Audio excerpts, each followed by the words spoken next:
Assalamualaikum warahmatullahi wabarakatuh.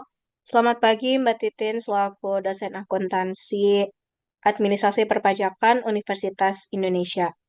Pada kesempatan kali ini, kami dari kelompok 6 akan mempresentasikan mengenai materi karakteristik perusahaan dagang dan metode pencatatan secara periodikal. Namun sebelum kami membahas kepada materi yang akan dibawakan, izinkan kami memperkenalkan anggota kelompok kami terlebih dahulu.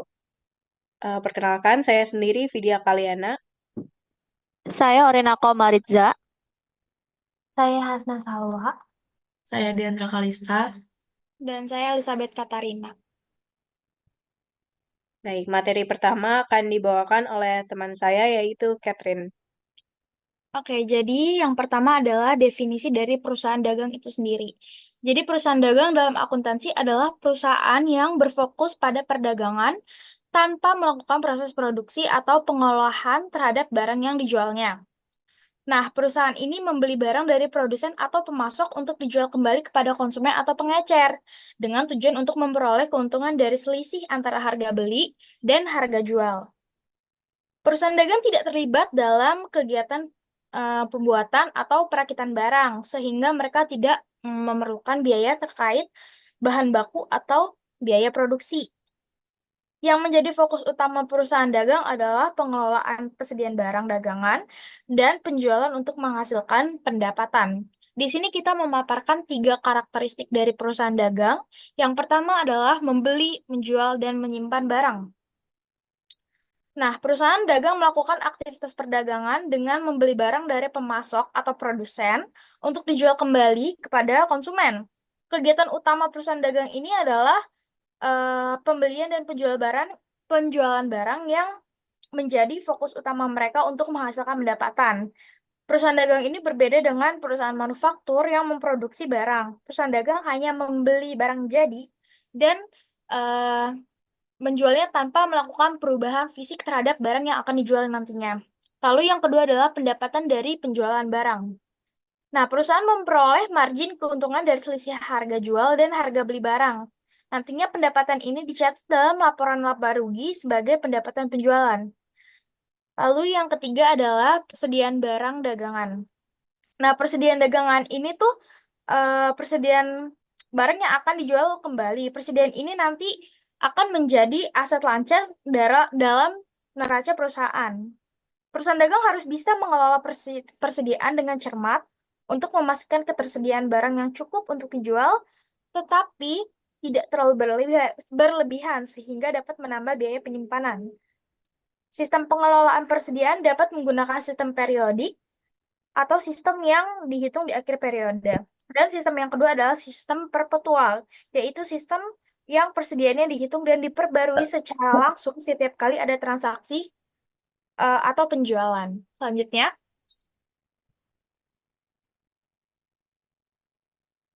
Selanjutnya, saya akan menjelaskan contoh soal dari beberapa jurnal.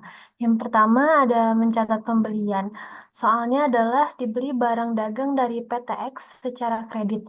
Jurnalnya pembelian berada di debit dikarenakan PTX melakukan transaksi sehingga pembeliannya akan bertambah.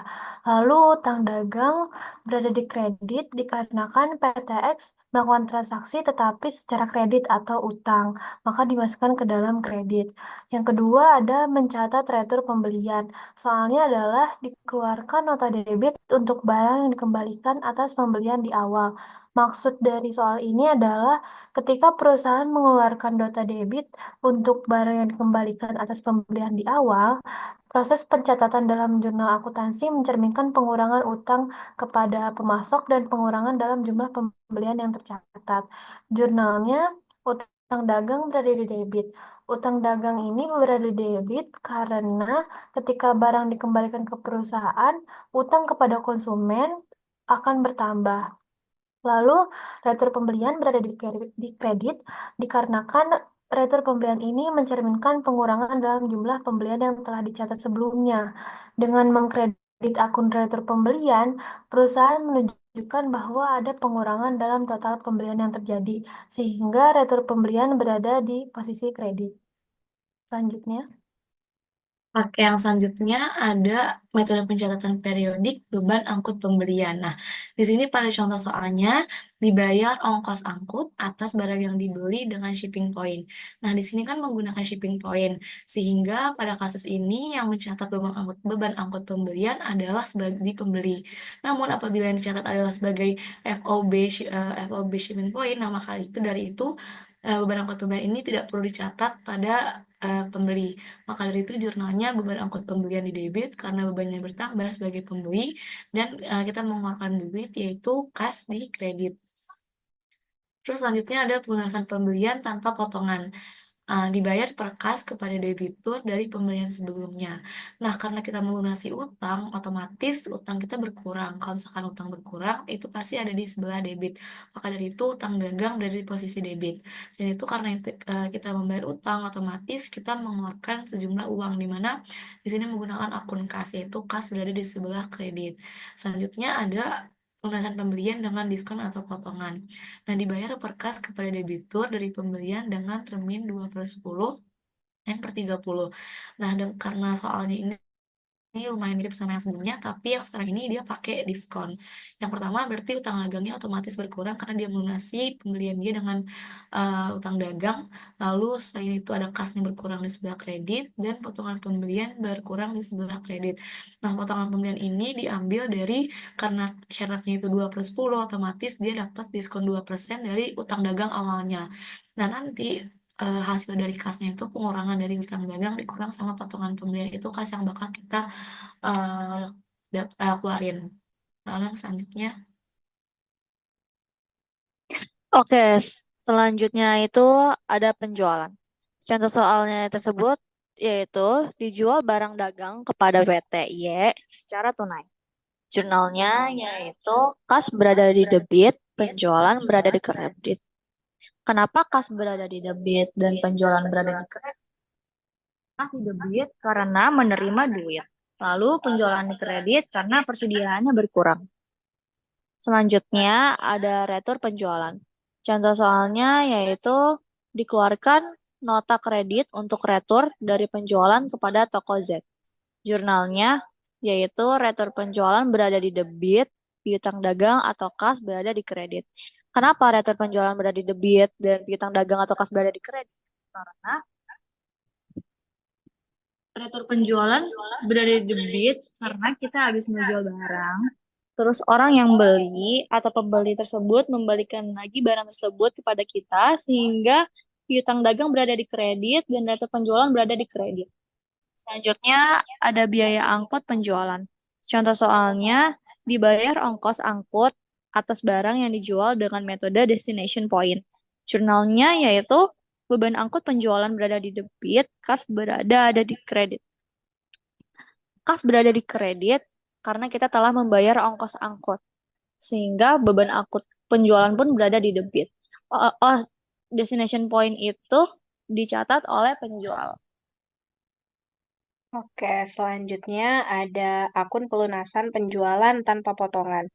Nah, dalam kondisi kondisi ini berarti kita melunasi hutang kita tanpa adanya diskon atau potongan apapun. Maka di sini kas kita bertambah dan otomatis piutang dagang kita pun berkurang karena kita sudah melakukan pelunasan dari penjualan tersebut. Oke, aku Boleh izin nambahin tadi yang dari dikeluarkan nota kredit itu tuh maksudnya kita kan ada ngejual barang kepada pembeli, tapi pembelinya itu ngebalikin lagi barangnya kepada kita. Otomatis persediaan barang dagang di dalam perusahaan atau di gudang itu otomatis akan menjadi bertambah. Maka dari itu retur penjualan berada di sebelah debit dan karena kita pembelinya melakukan pelunasan atau retur penjualan, otomatis piutang dagang atau kas dia otomatis berkurang karena barang yang dia balikin juga ada di kita. Oke, next. Oke, selanjutnya ada pencatatan penjualan dengan potongan, yaitu ada mencatat penjualan dengan potongan. Sama halnya dengan sebelumnya, namun kali ini kita melakukan pencatatan penjualan dengan diskon, yaitu kita menerima perkas dari penjualan dengan termin 3/10 N per 30. Maka ditulis dalam jurnalnya kas di debit karena kita melakukan transaksi, otomatis akan ada uang yang masuk. Lalu ada potongan penjualan di debit karena karena merupakan akun kontra dari penjualan. Lalu terakhir piutang dagang berada di sisi kredit karena mengalami pengurangan dari piutang dagang tersebut.